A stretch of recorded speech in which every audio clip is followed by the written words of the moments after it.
11वीं शरीफ का महीना है, जगह जगह गौसुल आजम, गौसुल वरा, गौसे आजम की महफिल मुनाकिद होती रहती है। इस लफ्ज़ गौसे आजम पर भी बाज़ लोगों को का हाज़मा ख़राब हो जाता है और बगैर समझे गौर किए वरन शिर्क के और कुफ्र के फतवे बांटते हैं कि भाई गौस के माना फरियाद रस मददगार, आजम के माना सबसे बड़ा। तो भाई सबसे बड़ा मददगार, सबसे बड़ा फरियाद रस तो अल्लाह है। अल्लाह के सिवा कौन फरियाद रस हो सकता है? तो अल्लाह की सिवा तुम अल्लाह के बंदों को दे रहे हो तो फिर ये तो शिर्क है। याद रखें, ये गौसुल आजम के हवाले से जो बातें की जाती है ना कि ये गौसे आजम कैसे हो गए? गौसे आजम तो अल्लाह है, सबसे बड़ा मददगार। बेशक सबसे बड़ा मददगार अल्लाह ही है, लेकिन मैं यहां पर पूछना चाहता हूं कि सिद्दीक के माना क्या होता है? सिद्दीक के माना होता है सबसे बड़ा सच्चा। सिद्दीक के माना सबसे बड़ा सच्चा। अकबर के माना सबसे बड़ा, सिद्दीक के माना सच्चा, बहुत सच्चा। अकबर, सिद्दीक अकबर सबसे बड़ा सच्चा। मुझे बताओ कि सबसे बड़ा सच्चा अल्लाह है कि अबू बकर है? लक़ब किसका है? अबू बकर का लक़ब है, सब कहते हैं, इसमें किसी का इख्तिलाफ नहीं है।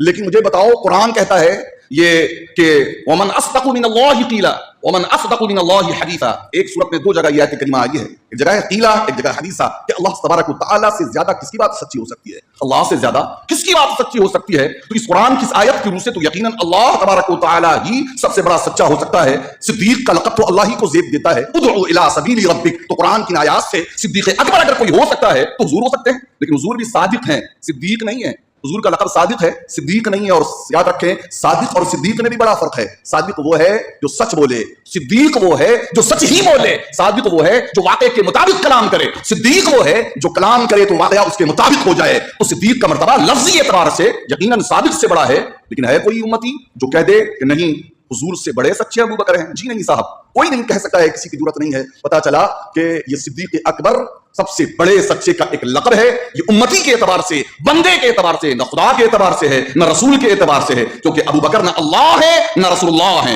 न अंबिया और रसूल में उनका शुमार होता है। हाँ, रसूलुल्लाह की गुलामी ने इन्हें अबू बकर सिद्दीक बना दिया है। इसी तरीके से मुझे बताओ कि ये फारूक किसे कहते हैं? फारूक के माना क्या होता है? फारूक के माना होते हैं हक व बातिल में फर्क करने वाला, हक व बातिल में फर्क करने वाला। मुझे बताओ कि हक व बातिल में फर्क करने वाली जात अल्लाह से बड़ी कौन हो सकती है?